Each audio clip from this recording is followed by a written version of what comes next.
What was the greatest pleasure you ever felt?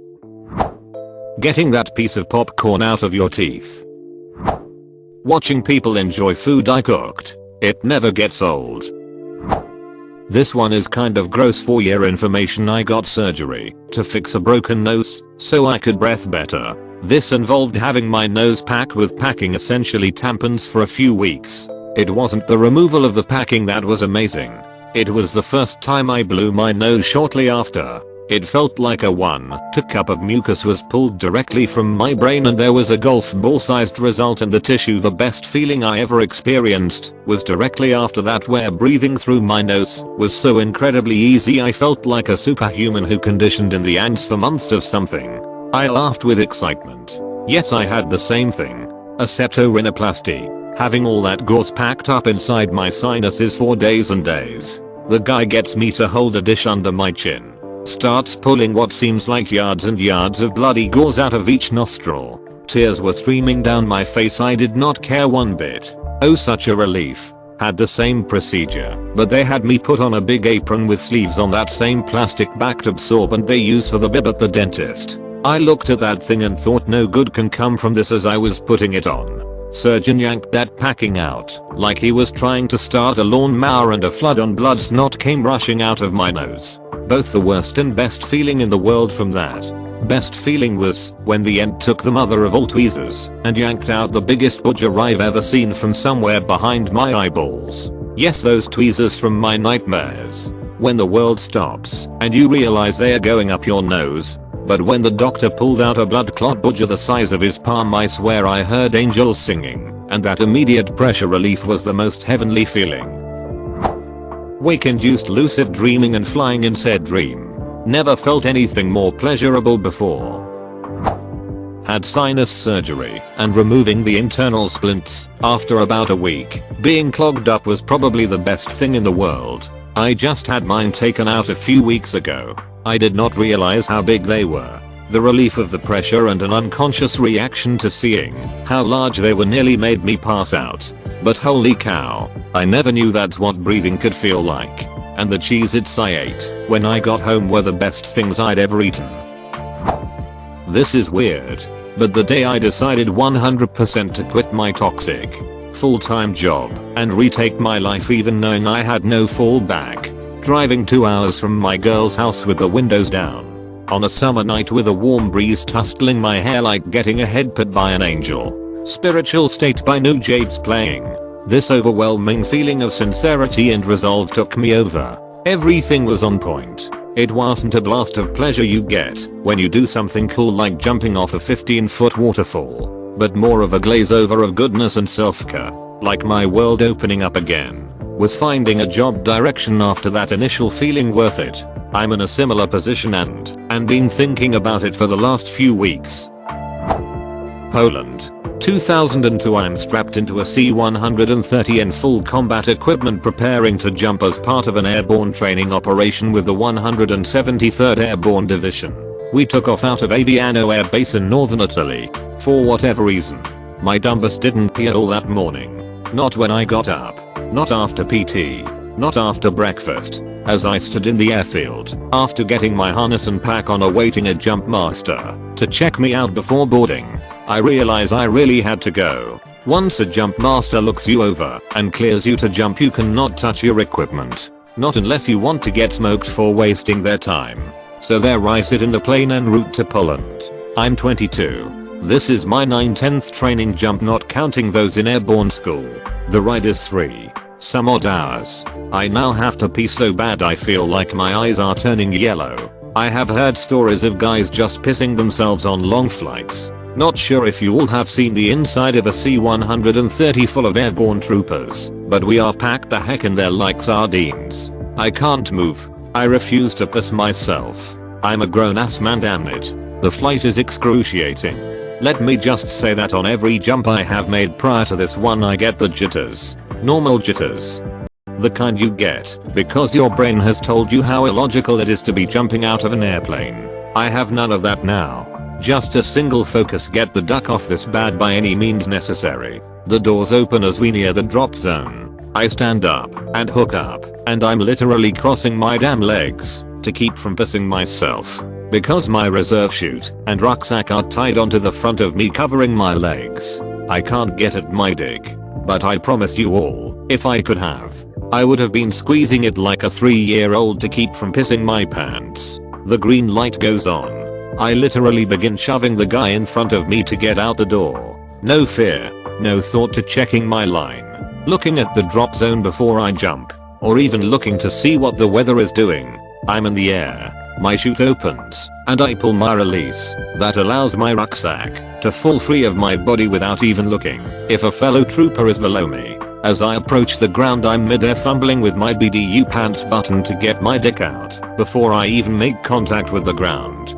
I hit the deck and, instead of releasing the catch on my chute that would release it and let it collapse, I roll sideways and start to go. Yeah, it felt so good to piss. It was like an ongoing orgasm that lasted for a full minute. It felt so good, in fact, that I don't immediately notice I'm being dragged across the ground by my chute like a traveling golden shower show. I'm literally being pulled through a field in Poland, passing fellow soldiers, pissing sideways as I move. I barely register my squad laughing their asses off at the image of me with my dick out leaving a stream of piss on the ground as my chute propels me through the field. I'm now 41, and to this day it was the most pleasure relief I have ever felt. Even getting made fun of by my unit for it for the next few months did nothing to put a dent in how good it felt. Putting my sneakers back on after an evening at the roller rink. Yep, I know I dated myself, but that shit was the most amazing feeling a kid could legally have. Total footism. The greatest non-sexual pleasure I've ever felt was 32 years ago. I was swimming with friends in the Pacific Ocean at Balboa Park in California. I got wiped out by a huge wave. My friends helped me out of the water, and I went and laid on the grass underneath palm trees looking up at the clear blue sky. A feeling of peace just washed over my body. I've never felt that kind of thing again. Edit. It was Newport Beach. I would chalk that up to the holy shit. I cold died just now, and yet I'm still here. Sort of euphoria. Sitting down for the first time after completing my first marathon. I swear that feeling was better than any orgasm. Shit almost made me cry. Getting my back scratched. Putting my feet on near my radiator after coming home from a cold day. How did you take your feet off in the first place? Probably when I began to go to the gym. The first day was very rough because I have never went to a gym before, so I was really tired. When I got home I just took a hot shower. I let myself fell into my bed and man, I fell asleep like in 5 seconds. Bro, I really slept well that night. The best sleep I've ever had. Lying in bed after showering after a workout is a wonderful feeling. You are hiding the endorphins from working out and your muscles are itchy, but it just feels so good. That and the first cut into a fresh piece of construction paper. I have an extremely rare, maybe 100 in the US genetic anomaly that makes susceptible to growing GI tract and other cancers. I just had my 45th surgery. My younger sister has had 70. It's not the anesthesia I enjoy, but the pre-anesthesia drugs they give you in the waiting bed while under warmed up blankets. Hours of near bliss and conscious to enjoy it. Gotta look at the sunny side. Right. Edit. I didn't expect this kind of response. I just told about the surgeries so people would understand that I really know how the pre-surgery drugs feel and appreciate them. Wasn't expecting or looking for its sympathy, but thanks for all the great comments. Even the guy that said I should just die already and stop burdening the healthcare system. I'll try to answer questions. Thanks for an unexpectedly engaging evening, Redditors.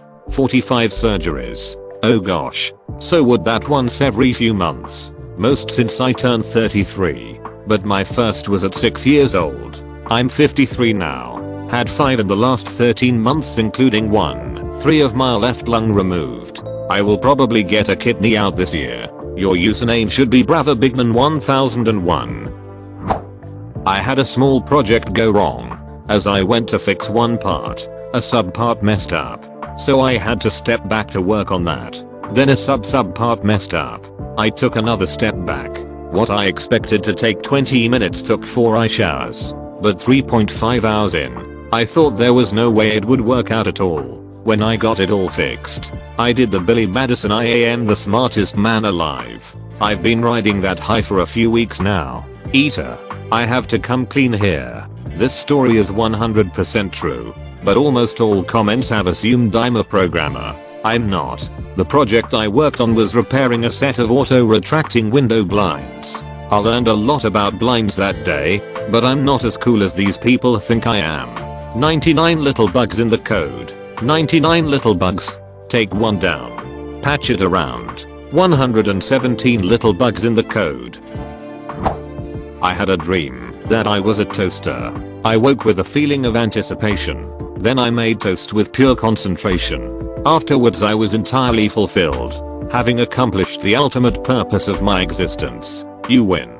Nobody will ever understand this, but you do, you buddy. You make that toast. Chuant said that he once dreamed of being a toaster, and while he was in the dream, he felt he could activate his heating element and everything was real. But that on waking up, he realized that he was Chuant's and Chuant's was real.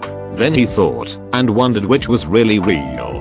Whether he was really Chuant's dreaming of being a toaster, or really a toaster dreaming of being Chuant's. Life, then, is really a dream, and we human beings are like travelers floating down the eternal river of time, embarking at a certain point and disembarking again at another point, in order to make room for others waiting below the river to come aboard.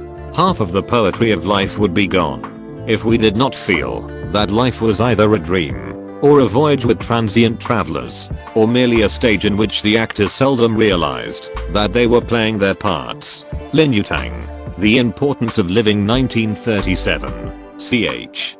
33. On Being Mortal. p. 41. When my abuser was sentenced to 35 years in prison, no chance of parole. Hearing I love you for the first time, unconditionally, after growing up in a house of abuse and trauma. Realizing I'm no longer in love with someone who hurt me. No evidence of disease. The previous test was a false positive. Best day of my life. When school's cancelled for the day and you're half asleep and overhear your mother tell your sister not to wake you up because school's out. Used to leave a smile on my face before snuggling back into my covers. Taking a shit in my own bathroom after a long vacation.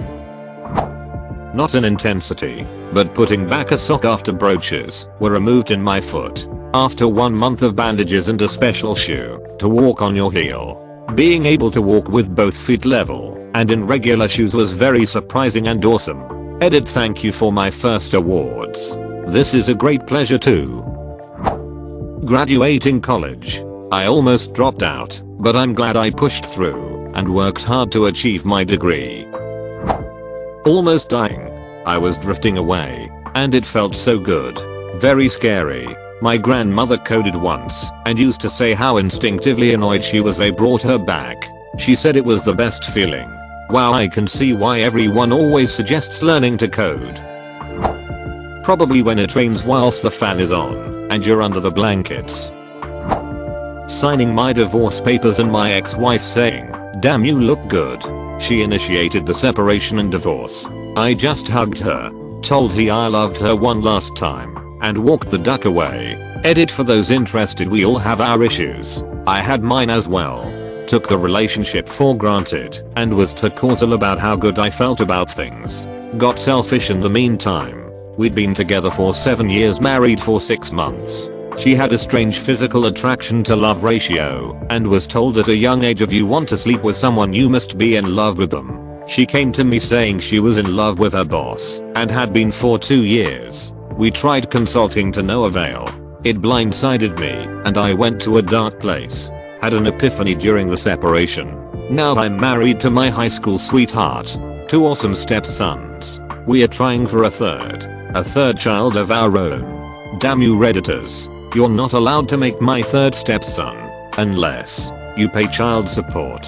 Blah, never mind, she said no. Thank you for those who shared their time. I was playing in a pro-am basketball game. Took a guy to the basket and scored on him. He was 2nd team all NBA defensive the year before. I was twice his age and balding. The crowd went nuts and the DJ ripped him the rest of the game. Best feeling ever. Sorry, I was mistaken. He was second team all rookie in 91, 92. It was Mark Mackin. Can't pick out one, but here are a few. My first time shooting up morphine. Me getting rid of my addiction. 8 years clean now. All of my 3 kids being delivered. Becoming debt free. Wild mix, to be honest. Standing by a raging bonfire after I fell into a empty end stream in the dead of winter. What a coincidence. My greatest pleasure was standing in a empty stream after I fell into a bonfire in the dead of summer. A pretty rich schoolmate treated us to a fancy restaurant for their birthday and they served us lobster ravioli for a starter. I can't explain the ducking explosion of joy and palate pleasure as I ate something like that for the first time. I don't know if it was the lobster itself or the sauce. No meal has ever come close to how good that was. I can still remember it vividly 12 years later. Silly, but that's it. Edit. I'm absolutely loving everyone sharing their food memories in this thread.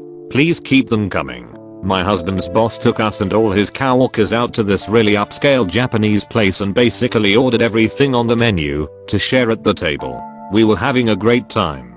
Drinking sake. Laughing. Then I picked up this sushi thing. It was like a fried pouch with salmon and avocado in it. I think. I swear. Eating that felt just like a hug. Walking out of prison and realizing I'm finally free. Getting my first paycheck after 4 years of just making enough and a year of covered out of work and getting a job that pay more than I've ever had experienced. Having just something else than a negative number at the end of the month for maybe the first time in 5 years. That